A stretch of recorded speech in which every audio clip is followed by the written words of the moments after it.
이 뼈대에 살이 붙고 털이 나면 거대한 공룡이 됩니다. 사물의 근본이 형태이고 뼈대인 것이죠. 반갑습니다. 셋단자 483강입니다. 오늘은 평평할 견자와 관련된 5개 한자와 셋단자로 해석해 보겠습니다. 먼저 중심자로 사용될 평평할 견자입니다. 이 평평할 견자는 평평하다는 뜻이 있고 형태를 의미하기도 합니다. 뼈대를 의미하는 것이죠. 형틀이라는 것은 형태를 잡아주는 틀을 말합니다. 다른 말로 뼈대라 하는 것입니다. 이 평평할 견자는 물체의 형체를 잡아주는 형틀의 모양을 형성하는 그런 글자입니다. 다시 말해서 구조물의 균형이나 모양을 만드는 형틀을 표현하는 글자입니다. 건물을 짓게 되면 먼저 만드는 것이 형틀입니다. 뼈대인 것이죠. 이렇게 뼈대를 만들고 그 모양에 맞게 건물을 만들어가는 것입니다. 평평할 견자는 물체의 형체를 잡아주는 형틀의 모양을 형성한 물자로서 구조물의 균형이나 모양을 만드는 형틀을 표현하고 있습니다. 뼈대나 형틀을 의미하는 평평할 견자에 한 부수가 만날 때마다 또 다른 글자가 만들어지게 됩니다. 이를 세트한자라 하는 것입니다. 평평할 견자로 만들어지는 첫 번째 관련자는 10개자입니다. 10개자는 문을 열다는 그런 뜻이 있죠. 이 10개자는 문문자와 평평할 견자로 구성되었습니다. 그 중에 문문자는 문을 의미하고 평평할 견자는 평평하다는 뜻도 있고 뼈대를 의미하기도 합니다. 그래서 10개자는 문이 평평할 때가 열림이라는 그런 표현입니다. 다시 말해서 안과 밖이 평평하게 될 때가 열린 상태라는 것이지요. 문을 활짝 열게 되면 안과 밖이 평평해집니다. 확 트이게 되는 것이죠. 서로가 통할 수 있는 그런 상태가 됩니다. 이를 평평한 것으로 설명하고 있습니다. 10개자는 문을 평평하게 할 때가 열림이라는 표현으로서 문 안과 문 밖이 평평하게 될 때가 열린 상태라는 그런 설명입니다. 사용 단어로서는 금석유계라는 말이 있습니다. 금석유계는 수와 돌을 열리게 한다는 뜻으로서 강한 의지로 전력을 다하면 어떤 일도 성공할 수 있다는 그런 말입니다. 그리고 개방이라고 할 때나 개설한다고 할 때도 10개자가 사용되고 있습니다. 두 번째 관련자는 갈연자입니다. 갈연자는 갈다는 뜻이 있죠. 문지르다는 뜻도 있습니다. 이 갈연자는 돌석자와 평평할 견자로 구성되어 있습니다. 그 중에 돌석자는 돌을 의미하는 것이고 평평할 견자는 평평하다는 뜻이 있습니다. 뼈대를 의미하기도 합니다.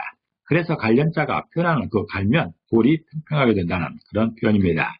다시 말해서 돌을 다른 도구로 갈게 되면 평평해진다는 그런 뜻이죠. 갈다라는 말은 표면을 매끄럽게 하려고 문지르는 것을 말하죠. 어떤 도구로 돌을 계속 갈게 되면 돌이 평평해지죠. 그것을 표현하는 글자가 갈연자입니다.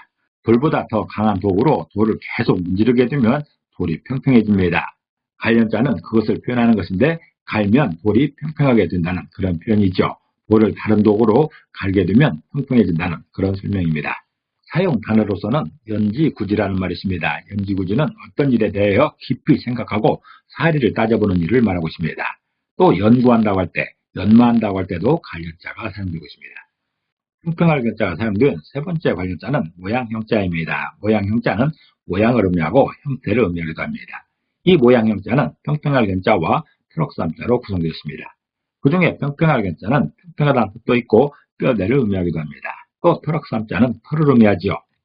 그래서 모양형자는 평평함에 붙은 털이 모양이라고 표현하고 있습니다. 다시 말해서 모양형자는 뼈대에 붙은 털이 객체를 표현하는 모양이라는 그런 설명인 것이죠.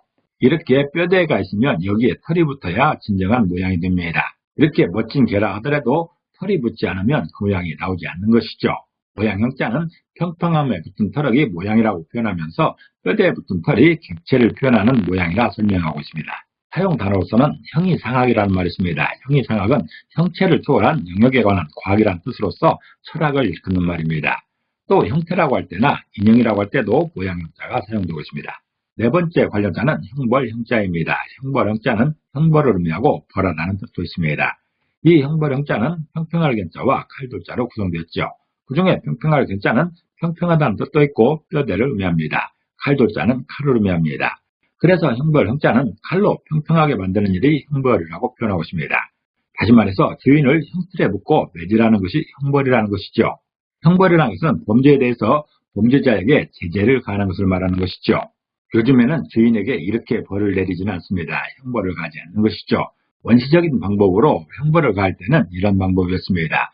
매질하는 것이 최고였던 것이죠. 직접적으로는 매질을 통해서 엉덩이를 평평하게 만듭니다. 늘씬하게 두드러 맞다 보면 엉덩이가 평평해지는 것이죠. 그것을 표현하는 글자가 형벌형자입니다. 내적으로는 언행이나 태도가 평평해지는 것을 말하고 있습니다.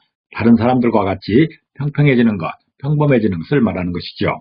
사용 단어로서는 형기무형이라는 말이 있습니다. 형기무형은 형벌의 목적은 형벌이 없게 하는 것을 이상으로 한다는 뜻입니다. 이번 형벌을 통해서 다음부터 형벌이 없게 하는 것이 형벌의 목적이라는 것이죠. 또 형벌이라고 할 때나 형법이라고 할 때도 형벌연자가 사용되고 있습니다. 평평할 연자가 사용된 다섯 번째 관련자는 고울연자입니다. 고울연자는 곱다는 뜻이죠.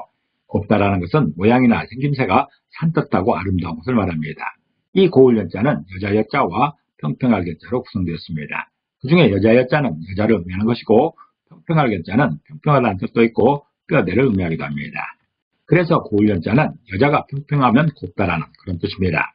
다시 말해서 여자가 맵시의 균형이 맞추어지면 곱다라는 그런 뜻이죠. 얼굴 화장을 통해서나 온 맵시를 통해서 전체적으로 조화를 이룬 상태, 그 상태를 곱다라고 설명하고 있습니다.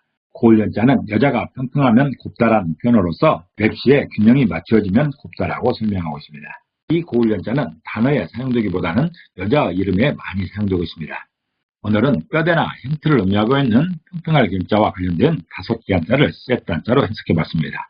오늘 배운 것을 다시 한번 요약하겠습니다.